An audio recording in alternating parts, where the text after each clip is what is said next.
65 millions de Français et plus de 2 enfants par femme, 2,01 précisément. Le taux de fécondité le plus élevé depuis le baby-boom, c'est la bonne nouvelle du jour. La crise, la baisse des mariages remplacés par les PACS, les divorces. Rien ne dissuade les femmes françaises de fonder une famille. Elles sont aidées, c'est vrai. Les crèches, les garderies, les maternelles, les parents.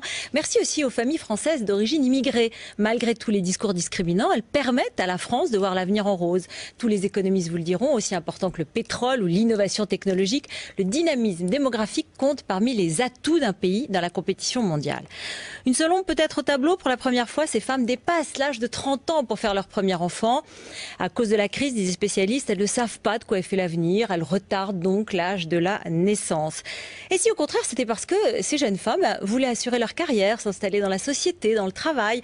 Autrement dit, la Française est peut-être toujours cette superwoman qui montre au reste de l'Europe que travailler ne signifie pas renoncer à sa carrière de maman. Ça me plairait bien. Dernière remarque, souvenez-vous, on l'a dit et on l'a déploré, les sondages indiquaient que nous étions le pays le plus pessimiste. Lorsqu'on voit ces chiffres de la natalité, bien on se dit qu'est-ce que ce serait si on était optimiste ?